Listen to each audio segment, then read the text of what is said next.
नमस्कार। स्कूल विद्यार्थी इस चैनल में आप सभी का बहुत बहुत स्वागत है। मेरा नाम है सोनाली जाधव। स्कूल विद्यार्थी ये चैनल खास करके स्कूल गोइंग स्टूडेंट्स और उनके पेरेंट्स के लिए बनाया गया है ताकि उनको पढ़ने में थोड़ी हेल्प हो जाए। आज हम देखेंगे स्टैंडर्ड है 10th, सब्जेक्ट है मराठी, बोर्ड है महाराष्ट्र और ईयर है 2020। आज हम देखेंगे जाता अस्ताला, ये जो आपका स्थूल वाचन है उसके क्वेश्चन आंसर। पहला क्वेश्चन है, इस चैप्टर के सभी क्वेश्चन बहुत बड़े हैं, इसके लिए मैंने इस वीडियो में सिर्फ 2 ही क्वेश्चन कवर किए हैं ताकि आपको अच्छे से समझे। पहला क्वेश्चन है, तुम्हाला समजलेली कवितेतील सूर्याची भूमिका स्पष्ट करा। मतलब इस कविता से आपको सूर्य ने कौन सी भूमिका व्यक्त की है, ये जो आपको समझ में आया है वो आपको स्पष्ट करना है। ठीक है, आपको ये पोएम पता होगी, ये स्थूल वाचन आपको पता होगा। नहीं पता है तो आप पहले वो देखिए, सुनिए और समझिए, उसके बाद ही क्वेश्चन आंसर पढ़िए या फिर सुनिए। ठीक है, ताकि आपको बहुत अच्छे से क्लियर तरीके से सब बातें पता चले। आगे जाते हैं। या कवितेतील सूर्याची भूमिका ही कुटुंबातील कर्त्या पुरुषाप्रमाणे आहे। म्हणजेच ही जी कविता आहे यामध्ये जो सूर्य आहे बरोबर, त्याची जी भूमिका आहे ती कुटुंबातील कर्ता पुरुष, कर्ता म्हणजे जो कुटुंबातला मुख्य पुरुष असतो, त्याला जशी कुटुंबाची काळजी असते तशीच काळजी सूर्याला सुद्धा या पृथ्वीची आहे। त्यामुळे या कवितेतील सूर्याची भूमिका ही कुटुंबातील पुरुषाप्रमाणे आहे। ओके, हिंदी में थोड़ा सा एक्सप्लेन करती हूँ। इस कविता में सूर्य की भूमिका जो है वो कुटुंब यानी कि हमारी परिवार का जो मुख्य व्यक्ति होता है, जो कुटुंब का पालन पोषण, परिवार का पालन पोषण करता है, उस तरीके की भूमिका इस कविता में सूर्य की है। ओके, ज्याप्रमाणे कर्ता पुरुष त्याच्या कुटुंबाचा विचार करत असतो त्याचप्रमाणे सूर्य देखील पृथ्वीचा विचार करत आहे। जिस तरह से जो कर्ता पुरुष मतलब जो हेड ऑफ द फैमिली है वो उसके फैमिली का हमेशा विचार करता है, उसी तरह से हमारा जो सूर्य है वो उसकी पृथ्वी यानी कि उसी का परिवार जो है पृथ्वी, उसका हमेशा विचार करता रहता है, उसके बारे में सोचता रहता है। ठीक है, आपण गेल्यानंतर आपल्या कुटुंबाचे पोषण कसे होईल याचा विचार घरातला कर्ता पुरुष नेहमी करत असतो। मतलब मेरे जाने के बाद मेरे परिवार का पोषण कैसे होगा, मेरे परिवार को कौन पालेगा, ये जो विचार होता है वो घर का जो हेड पर्सन होता है वो हमेशा करता रहता है। जैसे आपके भी फादर है या फिर काका है या फिर कोई भी है जो आपके फैमिली में मेन पर्सन है कि बहुत सारे घर में माँ मेन होती है, हेड ऑफ द फैमिली होती है, तो इन लोगों को हमेशा टेंशन रहता है कि अगर मैं नहीं होऊंगा या फिर अगर मुझे कुछ हुआ तो मेरी फैमिली का पोषण कौन करेगा। ठीक है, वैसे ही जो थॉट है वो सूर्य के मन में आ रहा है। क्यों आ रहा है? क्योंकि उसको भी सनसेट का टाइम है, उसको भी चले जाना है, तो पृथ्वी का कौन ख्याल रखेगा, ये उसको चिंता सता रही है। ठीक है, त्याचप्रमाणे सूर्य देखील अस्ताला गेल्यावर पृथ्वीला प्रकाश कसा मिळेल याचा विचार तो करत आहे। और इसी तरह से सूर्य भी सोच रहा है अस्त, सूर्य का अस्त मतलब सनसेट। ठीक है, त्याच प्रमाणे सूर्य देखिल उसी तरह सूरज भी जब सनसेट का टाइम हो जाएगा, सूर्यास्त का टाइम हो जाएगा, तो पृथ्वी को प्रकाश कैसे मिल पाएगा ये विचार कर रहा है। ठीक है, ज्याप्रमाणे आपले आई वडील किंवा आपल्या घरातील मुख्य माणूस आपल्या कुटुंबाचं पालन पोषण कसं होईल याचा विचार सतत करत असतात, तसं सूर्य देखील विचार करतोय की जर मी मावळलो, संध्याकाळ झाली आणि मी निघून गेलो तर पृथ्वी अंधारमय होऊन जाईल, पृथ्वीला उजेड कोण देईल, प्रकाश कोण देईल, असा इथे सूर्य विचार करतोय। पृथ्वीला अंधारापासून वाचवण्यासाठी तो सृष्टीतील घटकांना विनंती करतो।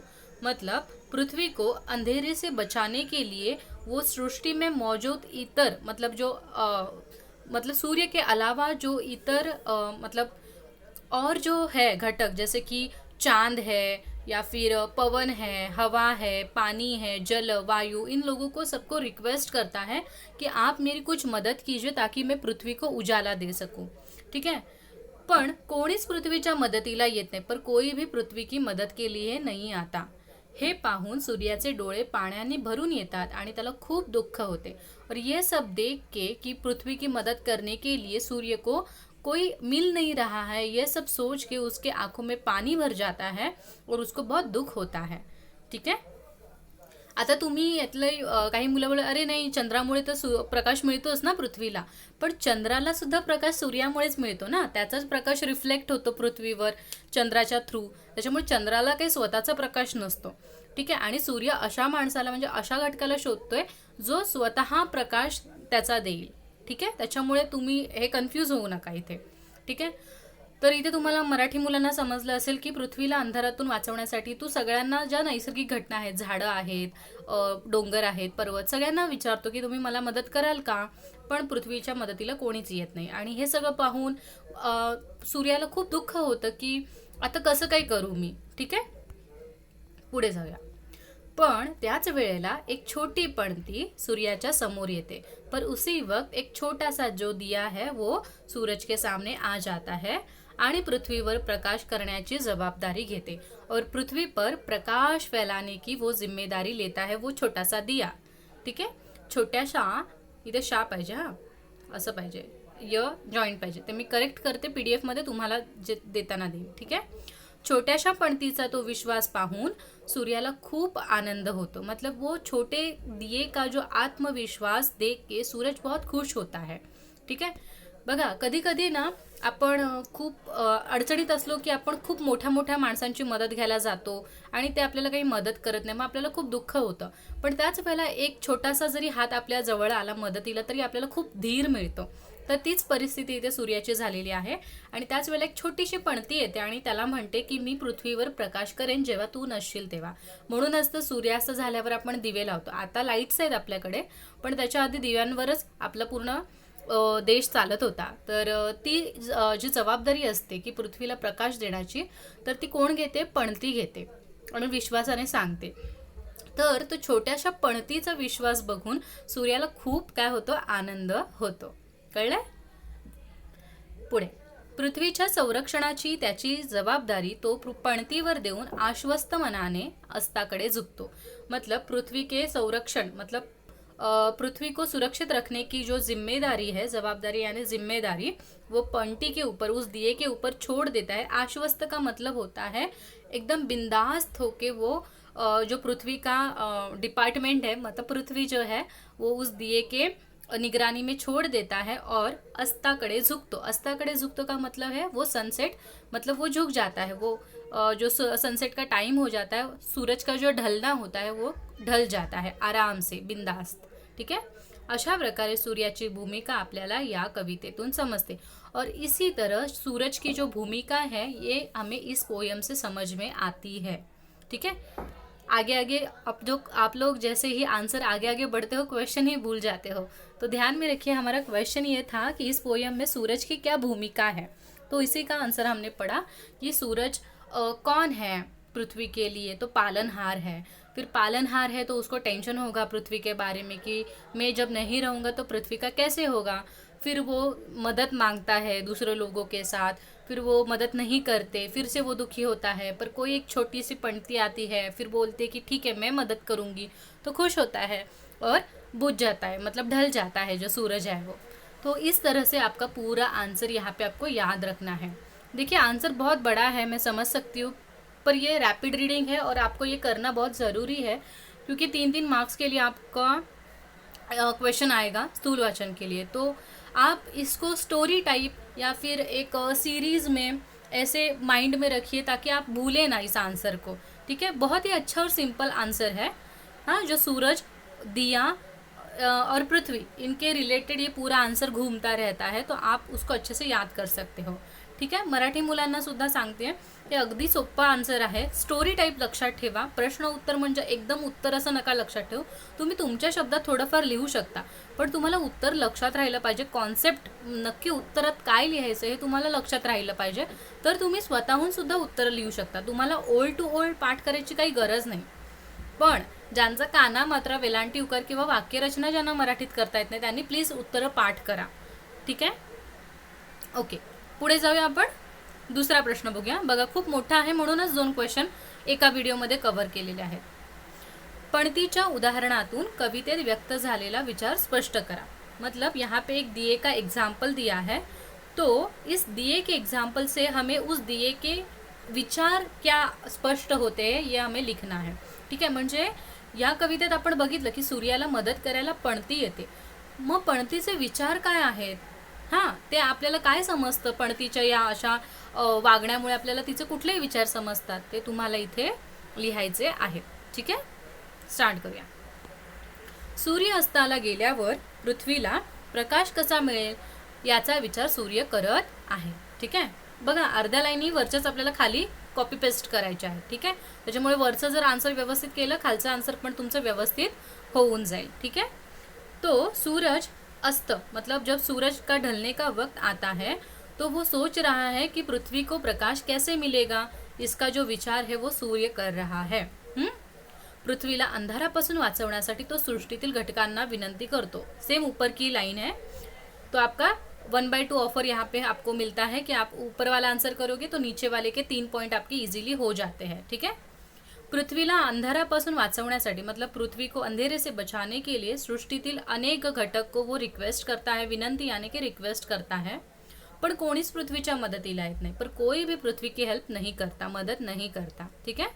ये तीनों भी पॉइंट आपके ऊपर वाला जो क्वेश्चन है उसका जो आंसर मैंने बनाया है उसी का सेम यहाँ पे है. ठीक है.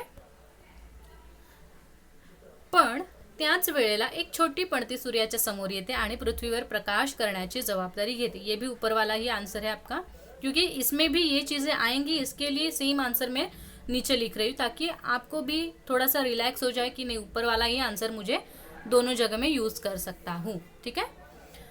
तो उसी टाइम पे एक छोटा सा जो दिया होता है वो सामने आता है सूरज के और बोलता है कि मैं पृथ्वी की रिस्पॉन्सिबिलिटी जिम्मेदारी लेता हूँ. पणती सूर्या इतका प्रकाश पृथ्वीला, इधर से हमारा जो मेन आंसर है मतलब जो नया आपको याद करना है वो इधर से चालू होता है. ठीक है. पणती सूर्या इतका प्रकाश पृथ्वीला देऊ शकत नाही, पण जमेल तितकी मदत ती पृथ्वीला करण्याची हिम्मत ती दाखवते. मतलब दिया सूरज जितना तो प्रकाश पृथ्वी को नहीं दे पाएगा. उसको ये बात भी पता है खुद दिए को, पर उसको जितना पॉसिबल होगा वो उतना मदद करने के लिए, पृथ्वी को मदद करने के लिए रेडी है और वो हिम्मत दिखा रहा है. ठीक है. मुझे जितना पॉसिबल होगा मैं उतना तो ट्राई करूँगा. ठीक है. तो ये चीज़ हमें दिए से सीखने को मिलती है. ठीक है. देखिए, हिंदी में दिया बोलते हैं तो पुल्लिंग आ जाता है, पर मराठी में पणती है तो स्त्रीलिंग आएगा. इसके लिए पणती प्रकाश देते ऐसे आएगा. ठीक है. आगे है, सूर्याला मदद करण्याची तीव्र इच्छा तिच्यामध्ये दिसते. मतलब सूरज को मदद करने की तीव्र इच्छा उसके मन में दिखाई देती है, पणती के मन में. ठीक है. पणती यानी दिवा. एखादे काम प्रामाणिकपणे केले की त्यामध्ये यश मिळते हा विचार पणती आपल्याला या पाठातून देते. तो इस पाठ से हमें क्या पता चलता है कि अगर हम लोग सच्चे मन से प्रामाणिक यानी कि ऑनेस्टली अगर हम लोग कोई कार्य चालू करते हैं तो उसमें हमें यश मिलता ही है.